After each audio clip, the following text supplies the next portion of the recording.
right? There is nothing wrong with selfishness. Is the basis of the whole thing. You do it for yourself. But when I perform and I love what I'm doing it totally for myself. If I do it for others that are over there looking at me, I'm going to get lost. I'm not going to do a good job. I'm singing this aria, and the aria evokes a certain emotion in me, and that I am immersed in that emotion.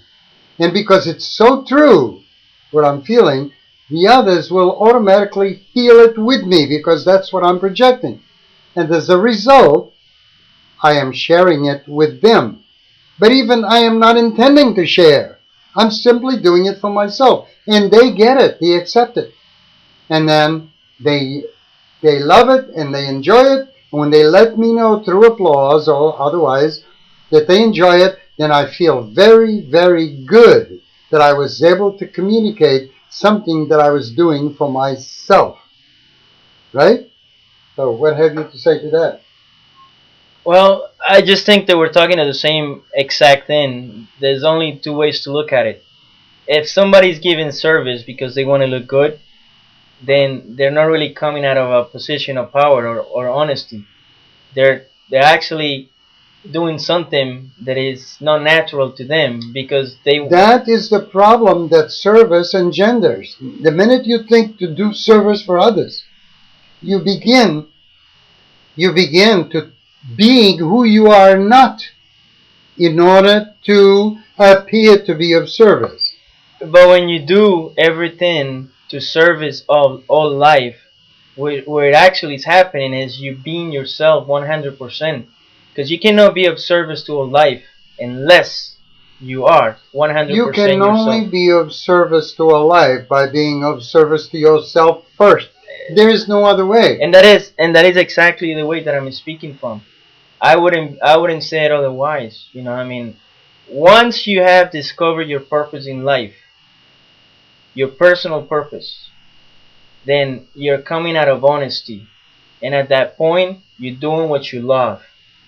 Okay? And if to that you add the fact that you have discovered the purpose of life, which is to survive, which you would have discovered anyway through your personal purpose, and then you add those two because now you know that you're creating, you're coming out of a position that is very powerful. And at that point, actually, you're servicing life. You're not servicing life as in the fact that you're going out there, do you need this, do you need that? No. You're actually offering a service of the best quality because you yourself are being who you are, totally coming from you, which is exactly what I do with my mortgages in many ways. I don't do a You mortgage. sell your services. Yeah, I don't do a mortgage Do thinking you of. sell your services? I do sell my services. Good.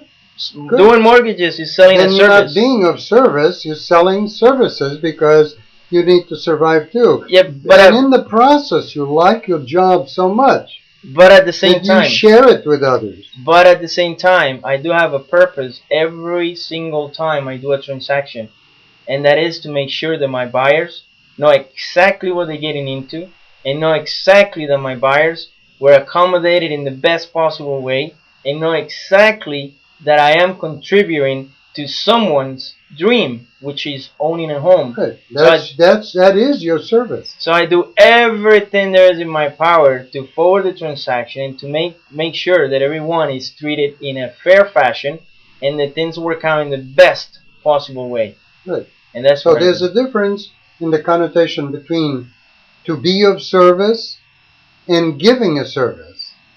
You sell a service, and in selling that service, you do a very, very good job.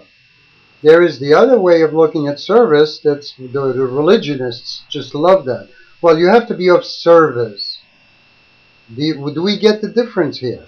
Yeah, well, sounding clear. But I just think that once you reach a level where you really love what you do and you understand that life is about surviving, and that's why you have to really become, not that you have to, you get to a point where your creativity actually comes forward in a very powerful way.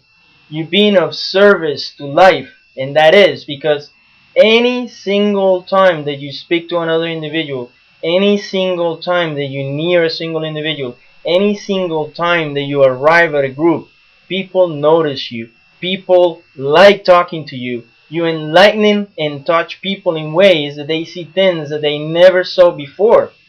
And that's what I'm talking about. You carry with you a type of energy that when people are around you opens up their consciousness.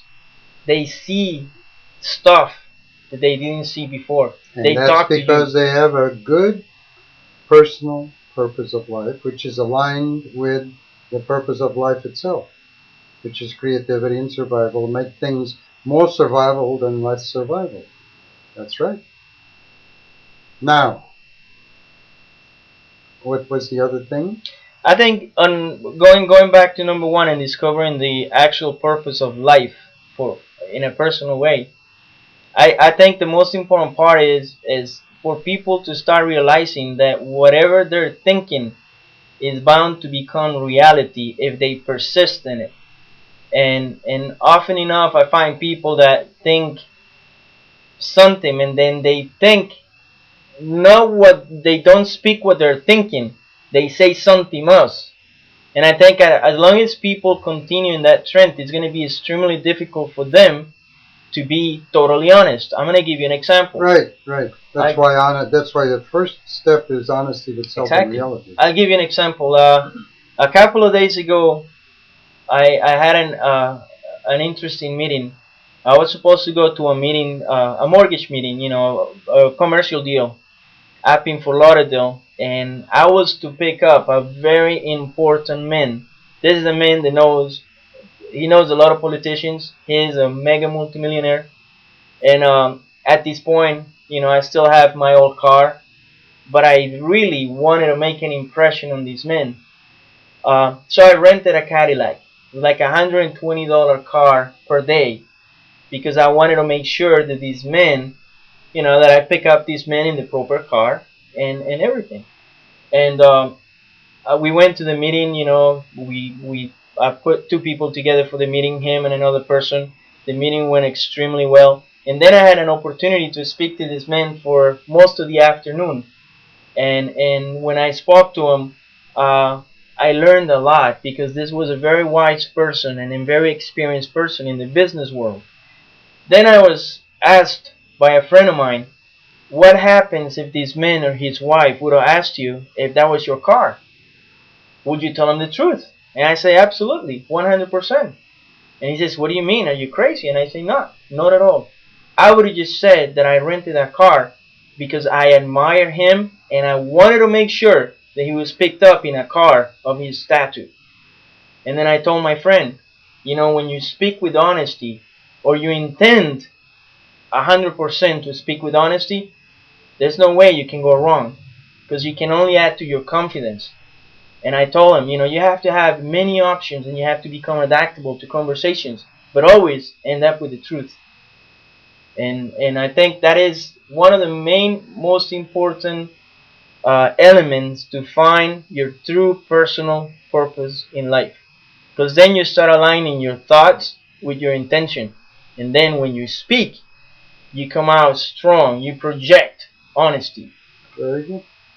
So how would one go about allowing himself to be found by his personal purpose? According to magnetism, the person does not choose his destiny, right?